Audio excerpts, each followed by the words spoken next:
E agora vamos ao debate aqui no Jornal Jovem Pan. Quem tem razão? As tarifas de importação sobre armas devem ser zeradas? A questão está sob análise do Supremo Tribunal Federal. Uma decisão marcou uma nova derrota para o governo Bolsonaro, que tinha determinado a redução aí da tarifa de importação, e o ministro do Supremo Tribunal Federal, Edson Fachin, suspendeu a resolução, que, como eu disse, era do governo federal, que zerava a tarifa de importação de revólveres e pistolas. A isenção foi anunciada pelo Ministério da Economia e passaria a valer no dia 1º de janeiro. E para debater essa questão, nós contamos com a participação do Felipe Angeli, que é gerente de Relações Institucionais do Instituto Sou da Paz, e Capitão Augusto, que é deputado federal pelo PL de São Paulo e líder da chamada Bancada da Bala. Felipe, boa tarde. Boa tarde, Denise. Boa tarde, deputado. Boa tarde aos ouvintes. Capitão Augusto, boa tarde. Boa tarde, Denise. Boa tarde, Felipe. Obrigado pela oportunidade de vir aqui debater esse assunto. Bom, e eu lembro que o Instituto Sou da Paz e defensores públicos também queriam entrar com uma ação no STF contra a redução da tarifa de importação de armas. Eu gostaria que o Felipe falasse sobre isso. Na verdade, a gente ingressou, né? Tem uma série, é um instituto no direito conhecido como Amicus Curiae, Amigos da Corte, em que organizações e terceiros interessados podem ingressar no processo, não como parte, ele não faz pedidos jurídicos, mas contribui do seu conhecimento técnico, da sua área de atuação, com subsídios de conhecimentos ao processo, para instruir melhor o convencimento dos magistrados nessa decisão. Nós pedimos esse ingresso na quarta-feira, ontem, salvo engano, e já foi autorizado pelo ministro Fachin. Também tem o Instituto Igarapé e as defensorias públicas do Brasil, entre outros interessados que também fazem parte da ação. Agora, qual que é a grande preocupação com relação à medida, Felipe? Bom, acho que tem duas dimensões importantíssimas, né, dessa discussão. Uma é de ordem jurídica, né? Esse julgamento começa amanhã, vai ser um julgamento virtual pelo plenário do Supremo Tribunal Federal. Há uma dimensão jurídica que está muito clara, muito bem estabelecida, em relação, né, o programa chama quem tem razão, mas no caso do governo não cabe apenas tem que ter razão, né, o governar, o ato de governo, ele não se confunde a um debate, a um jogo de opiniões em que um lado está certo e outro está errado. O governo tem que buscar eficiência, ele tem que buscar serviço para o administrado, e ele tem que mostrar que as suas atitudes, os seus atos, as políticas que ele persegue, têm esse objetivo, ele tem que justificar, motivar. Há esse debate jurídico, que é muito fundamental e está bem colocado amanhã para essa discussão que começa no Supremo, mas há também uma dimensão política e da ordem de segurança pública. Veja, essa política, essa ação da isenção de impostos para arma de fogo, no ano passado, tomada pelo governo, se enquadra num projeto muito maior, né, numa série de políticas muito mais abrangente,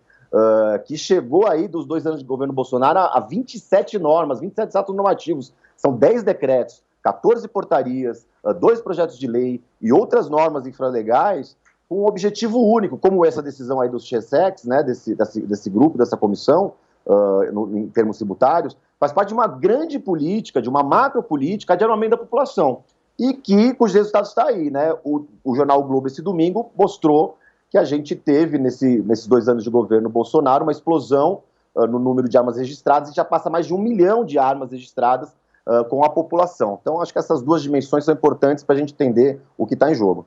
Capitão Augusto, como é que o senhor vê essa situação, essa discussão? Primeiro é se zerar a tributação para importação de armas, todas essas medidas de estímulo ao armamento, e agora essa discussão no Supremo. Capitão Augusto, me ouve? Nós tivemos problemas aí no contato com o Capitão Augusto, acho que ele não estava ouvindo essa questão, que nós temos que lembrar também, o Felipe até estava chamando a atenção, a Polícia Federal autorizou o registro de 179.771 novas armas de fogo em 2020, um aumento de mais de 91% em relação a 2019, e a maior parte dos registros se enquadra na categoria cidadão comum, quase 70% do total. E agora voltamos ao Capitão Augusto, eu não sei se o senhor estava me ouvindo, mas eu queria saber a sua opinião sobre essa discussão em relação a zerar a tarifa de importação de armas e todos os decretos e atos que estimulam a aquisição de armas pela população. Não, eu vi sim a pergunta, Denise. Eu vou começar pela segunda questão que você falou. Primeiro, eu acho uma ingerência, novamente, do Judiciário no Executivo, porque é competência do governo reduzir, aumentar e até zerar tarifas de impostos. Então, é inacreditável que o Judiciário novamente esteja entrando numa seara que é de competência exclusiva do Executivo.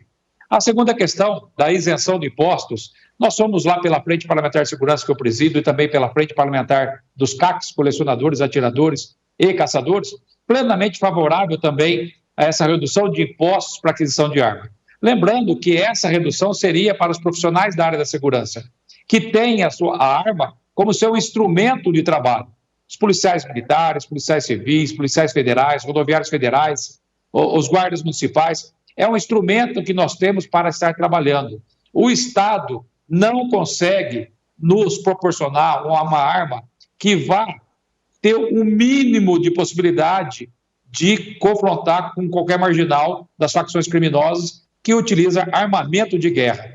Então, não é justo você, já que o Estado não te dá essa condição, você não permitir que um profissional da área de segurança pública possa adquirir sua arma com isenção de impostos. E pior ainda, várias instituições em vários estados, eles retiram o armamento na hora de folga do policial, porque não tem arma suficiente para todos os policiais. Então, um policial que está combatendo as facções criminosas, o tráfico de entorpecente, durante seu turno de serviço, prendeu aquela pessoa, após o turno de serviço ele vai embora desarmado. É um absurdo um negócio desse. Então, o mínimo que você tem que fazer é proporcionar que esse profissional da área de segurança pública possa comprar a sua arma, que é um dever do Estado fornecer, e com isenção de impostos. Então, é isso que nós estamos lutando lá na Câmara dos Deputados, para possibilitar para que os profissionais da área de segurança possam adquirir. E o próprio Felipe disse que nós chegamos a 1 milhão de armas vendidas no Brasil. E, coincidentemente, a maior redução da história na área criminal em número de homicídios.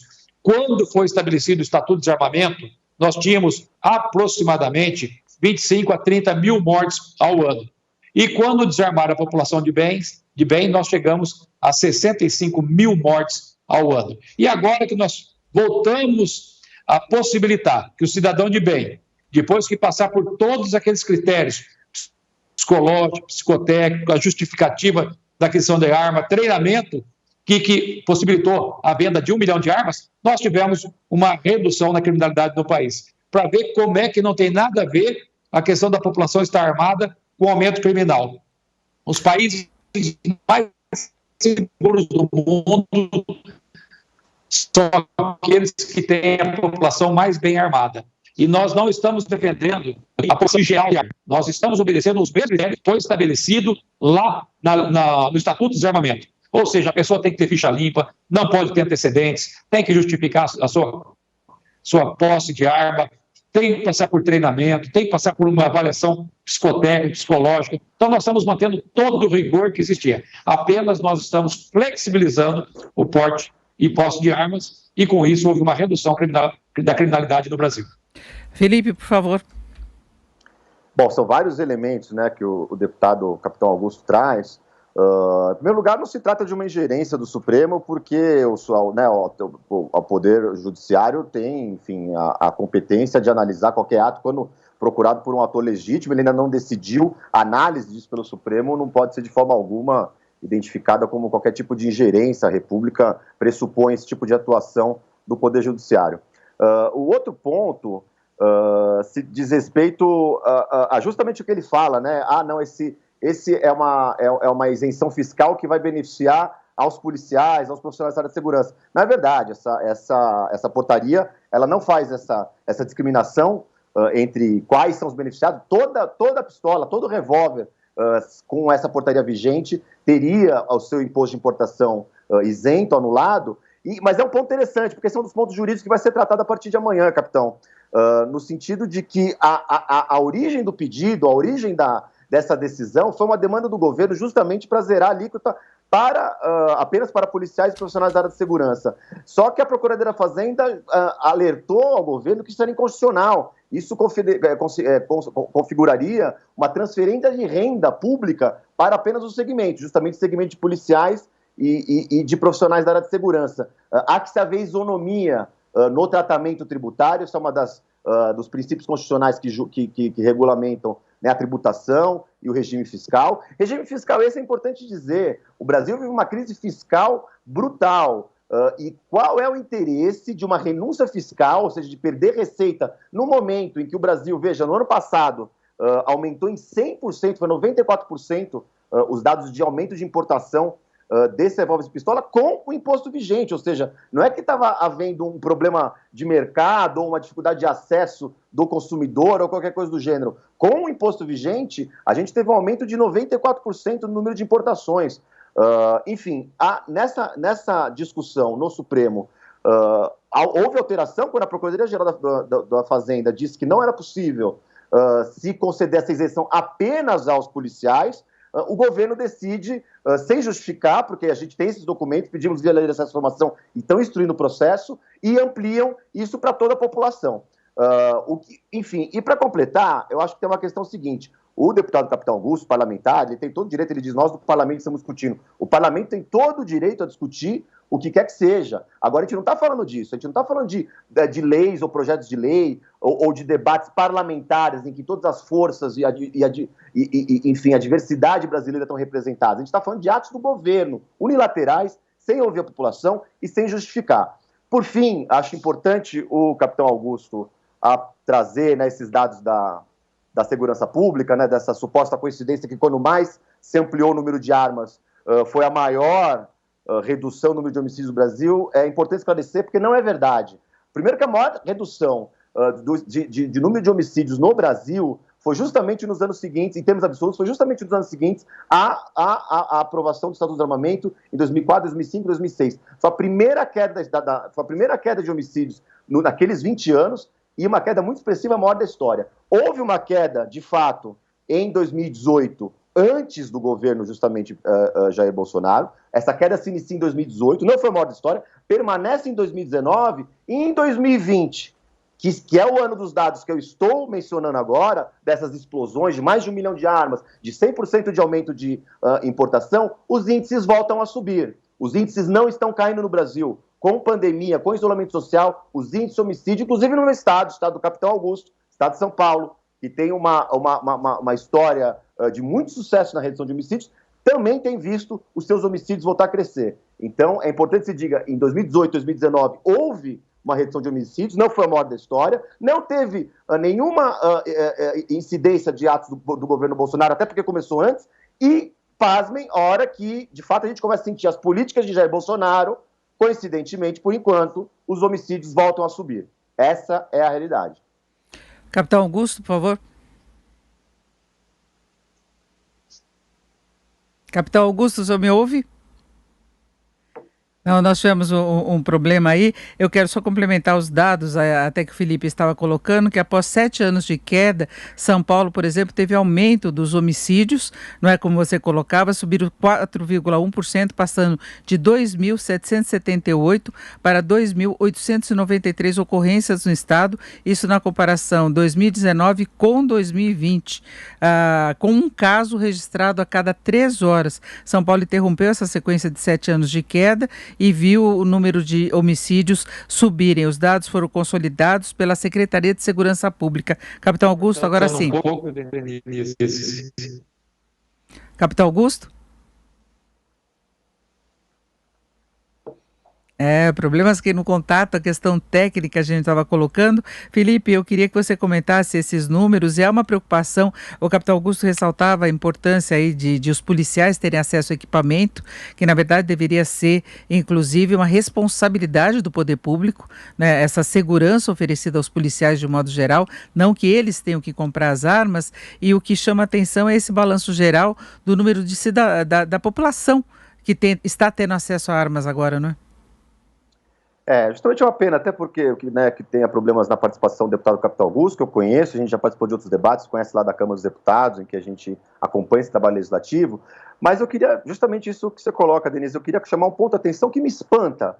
O deputado Capitão Augusto, policial militar, na reserva daqui da Polícia Militar de São Paulo, que se coloca como um defensor, líder da Frente Parlamentar pela Segurança Pública, vulgo aí bancada bala, que se coloca como um defensor dos direitos dos policiais, da melhoria da qualidade de vida dos policiais, ao qual nós somos absolutamente favoráveis. Veja, a polícia são servidores públicos absolutamente fundamentais para a manutenção da democracia.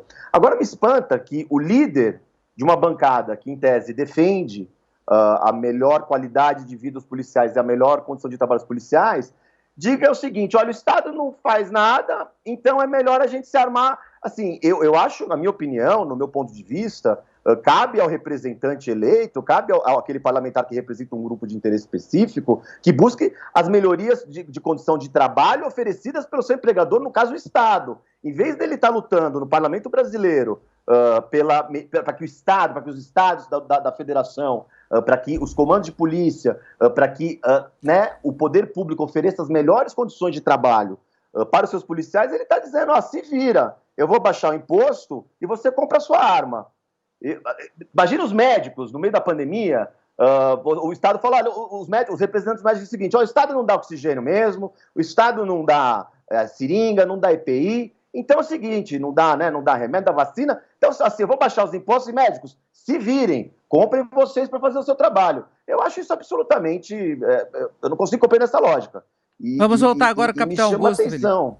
Agora eu acho que conseguimos o contato novamente com ele. Capitão Augusto, o senhor me ouve? Estou ouvindo, Denise. Não sei se é o excesso de chuva aqui da cidade de Bauru que está interferindo na ligação, mas deu para ouvir uma parte realmente do Felipe.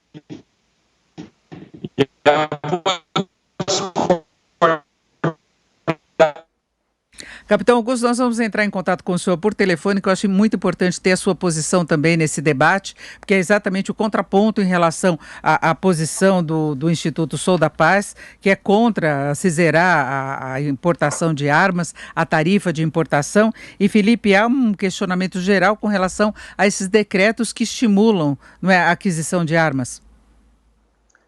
Sim, é uma série de... Enfim, né, o que se discute, aquilo que eu dizia em relação ao deputado Capitão Augusto, né, que ele falou: não, estamos debatendo no parlamento. O local de debate disso é no parlamento.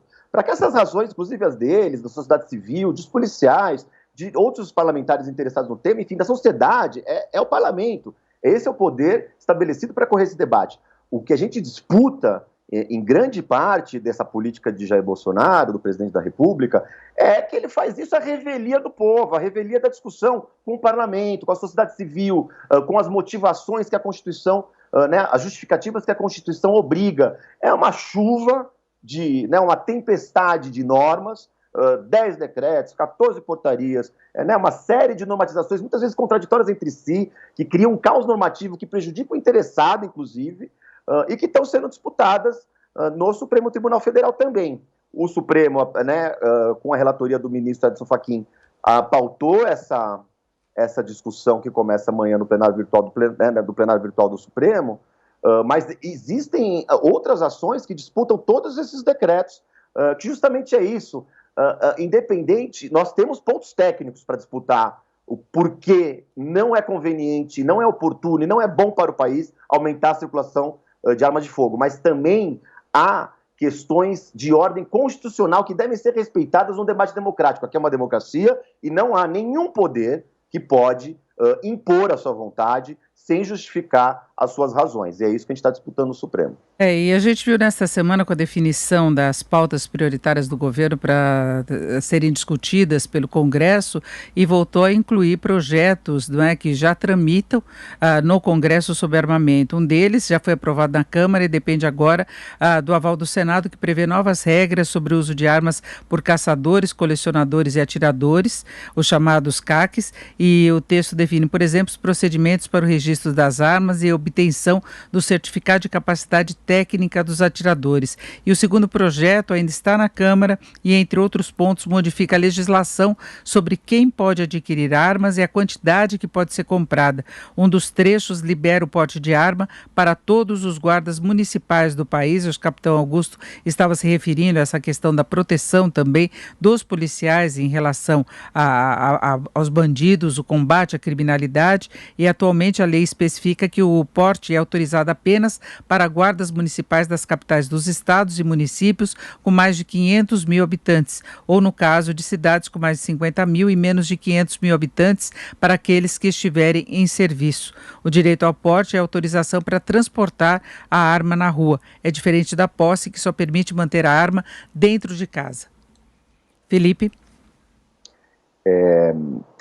Existem, né, como eu disse, se trata de uma obsessão do governo atual. A gente não pode dizer que surpreendido, porque não, a gente tem que lembrar, o presidente ele foi parlamentar por quase 30 anos, a gente conhece muito bem as políticas do presidente, o estilo dele, sempre foi de conhecimento, né, apesar dele, com sucesso, ter promovido essa ideia de nova política, a gente tem que lembrar que ele é um político muito velho, né, de 30 anos, com a sua família também em cargos políticos, enfim, nas mais variadas esferas.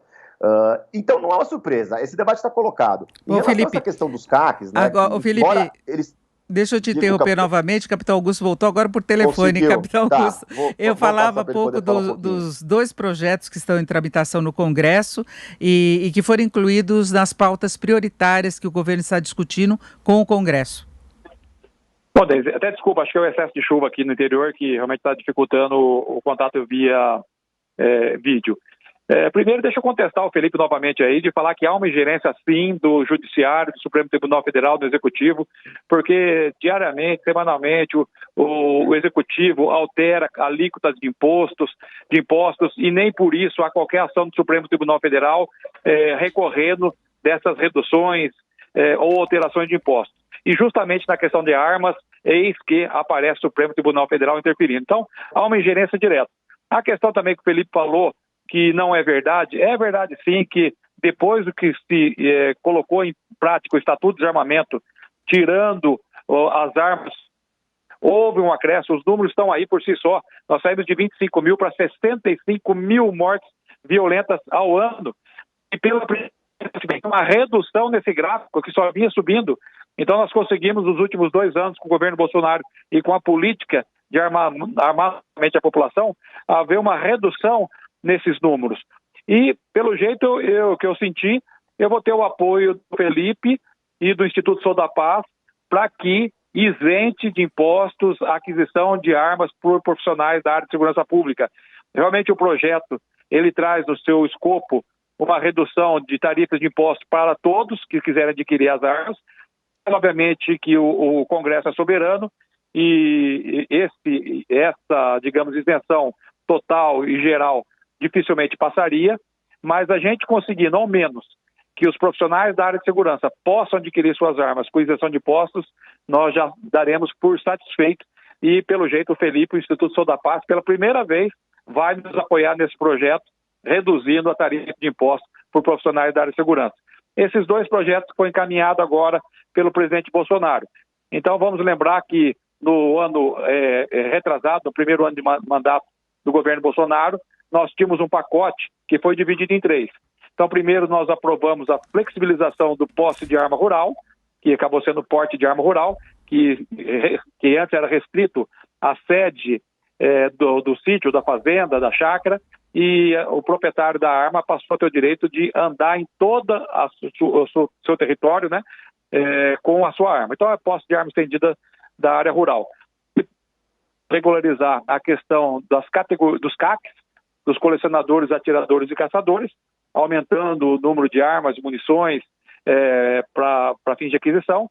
E ficou faltando o último ponto que nós consideramos crucial, que é a questão das categorias, que foi tão polêmica do pessoal citar aí que possibilitaria que os caminhoneiros, qualquer pessoa praticamente pudesse ter o porte de armas. E não é isso que nós defendemos lá na Câmara, né? Então foi restrito, sim, mas nós precisamos estar tratando das categorias. Então não tem cabimento um policial, depois de 30, 35 anos combatendo a criminalidade, aposentar e não ter direito ao seu porte de armas. Isso é um absurdo, uma aberração que só pode estar acontecendo aqui no país. Então a gente vai estar trabalhando agora, esse ano, para conseguir regularizar. E considerando, né, que conseguimos eleger tanto o presidente da Câmara quanto do Senado, nós acreditamos que nós vamos sim conseguir dar prosseguimento e aprovar esses 2 projetos. Felipe? Enfim, alguns pontos para esclarecer em relação à questão do Supremo. Não é o Supremo que se manifestou, né, deputado? Na verdade, é um partido, o PSB, que ingressou. O Supremo ele é inerte, né? O Poder Judiciário ele não se move de forma autônoma, ele tem que ser provocado, e foi isso que aconteceu. Não é que o Supremo decidiu e falou, armas, esse tema eu não gosto, vou lá perseguir o pobre presidente. Isso não aconteceu. Se os partidos não entraram, ou outros grupos de interesse não entraram com ações em relação a outras alterações de alíquota, é uma outra questão que não envolve o Supremo. Acho que esse é um esclarecimento importante para o ouvinte. Em relação a questão, mesmo da política, acho que também teve com o problema de áudio, capitão, houve um mal entendido. O Sou da Paz sempre vai ajudar a melhoria da qualidade de vida e das possibilidades de serviço, da qualidade e da proteção dos policiais em todos os estados, policiais federais, como organização que busca a melhoria da segurança pública. E o que eu disse é que, na verdade, o locus para haver esse debate é no Congresso Nacional, junto à sociedade. Não é o caso aqui. O governo, primeiro que ele não está oferecendo isso aos policiais, ele fez essa redução para toda a população.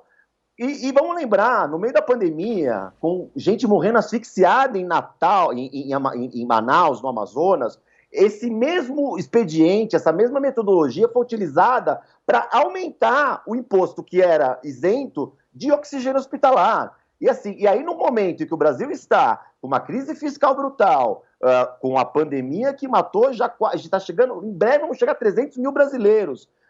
Nós não vamos apoiar redução de imposto para uma única categoria, sendo que quem tem que auxiliar esse policial, que é isso que eu disse, são os estados oferecendo material de trabalho e condições de trabalho de qualidade, e não o governo falando, olha, se virem, eu abaixei o imposto e agora vocês compram suas viaturas, seus uniformes e seus coletes à prova de bala. Quem tem que oferecer isso são os estados. Se o senhor quiser o nosso apoio para pressionarmos os estados a oferecer a melhor condição de trabalho aos policiais, nós, como qualquer outro parlamentar, nós vamos defender isso, porque são profissionais fundamentais da República. Agora, a política de armamento e de se virem atual do governo nacional, do governo federal, nós não apoiamos.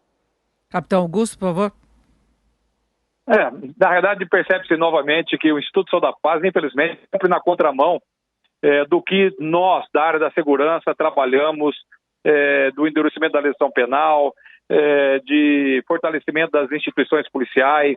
Então, é sempre esse discurso que você vai buscar, não sei de onde, para se justificar não sei o quê, mas sempre contrário às instituições policiais, sempre contrário a qualquer projeto que a gente vai endurecer a legislação penal, porque enquanto não tiver uma punição exemplar para os marginais desse país, desde os traficantes, integrantes de facções criminosas, homicidas e pedófilos, nós não vamos conseguir fechar essa torneira. As polícias estão enxugando o chão com a torneira aberta. Não conseguimos realmente dar conta enquanto não tivermos esse endurecimento da legislação penal e, obviamente, o fortalecimento das nossas instituições.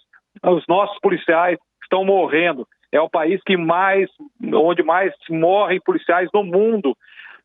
Não temos armamento sequer para estar enfrentando facções criminosas que usam armamento de guerra. E ainda vem com esse discurso que sabe que é um discurso demagogo, que não vai levar a lugar nenhum, que os estados mais menores, que têm condições, não estão dotando os policiais com armamento, sequer com colete para estar trabalhando, nem máscara num período de coronavírus, e precisamos dar a nossa resposta lá pelo governo federal. O próprio ministro Paulo Guedes falou que era irrisória a isenção desse imposto para aquisição de armas, não é tantos policiais que teriam interesse em estar comprando, que essas armas são caras, são armas de 3 mil a 7 mil reais, então são poucos que teriam condições de estar comprando isso aí, e não impactaria em hipótese alguma nessa questão do coronavírus, da questão do oxigênio em Manaus e por aí vai. Então são discursos que sempre são criados, inventados para se justificar o não armamento ou o melhor armamento para os nossos policiais. Então, infelizmente, Felipe, eu achei que poderia contar pelo menos com vocês nessa questão lá pelo Congresso, de estar trabalhando em conjunto com a gente para que a gente pudesse estar possibilitando que esses policiais militares que estão enfrentando os marginais, enfrentando facções criminosas com armamento muito inferior e nos seus horários de folga sequer tem armamento, pudesse ter a possibilidade de defender sua vida, sua família, a própria sociedade, porque eles têm o dever de agir em qualquer caso que esteja acontecendo na frente dele, em qualquer crime que esteja acontecendo na frente dele. E, mais uma vez, o Instituto da Paz deixa todos os policiais e a segurança a desejar. Felipe, apenas um minuto. Bom, enfim, eu sinto muito que o deputado pense dessa forma, porque, enfim, a gente Sou da Paz existe há 21 anos, a gente trabalha aqui, por exemplo, com a Polícia Militar do Estado de São Paulo, Polícia Militar que ele integra, que ele porta o uniforme, inclusive no Congresso, temos um contato enfim, constante, estudando, fazendo pesquisas, pensando em melhorias às polícias. porque, como eu disse 1000 vezes aqui, são profissionais fundamentais à República, à manutenção da democracia, à segurança do cidadão. O que nós discordamos aqui é das políticas e dos modos de fazer isso. E, capitão, vamos insistir. Essa portaria que está, inclusive, sob julgamento amanhã, não são, o senhor disse isso algumas vezes, repetiu, ela não é exclusiva aos profissionais de segurança, ela é para todos. O ano passado, que teve esse 94% de aumento de importação, 94% de aumento de importação, com a alíquota vigente. A terceira maior arma já registrada, né, pela Polícia Federal no Brasil é a Glock austríaca. Ou seja, não há impedimento de acesso a esse mercado. E, por fim, o que o Paulo Guedes disse era irrisório, 300 milhões de reais. Olha, numa pandemia em que a gente tem pessoas morrendo sufocadas e que não há vacina e a gente não sabe de onde elas vão vir, me parece que com 300 milhões de reais dá para salvar uma vida e não em comprar um instrumento que só serve à morte. Essa é a nossa opinião, podemos discordar.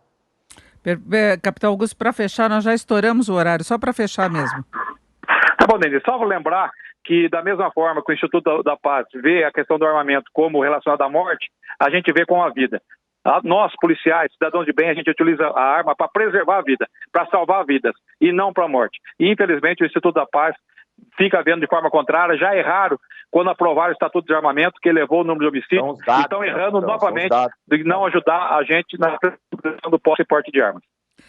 E fechamos por aqui o nosso debate. Quem tem razão? As tarifas de importação sobre armas devem ser zeradas? A questão está sob análise do Supremo Tribunal Federal. Nós contamos com a participação do Felipe Ângeli, que é gerente de Relações Institucionais do Instituto Sou da Paz. Felipe, muito obrigada. E Capitão Augusto, deputado federal pelo PL de São Paulo. Deputado também, muito obrigada.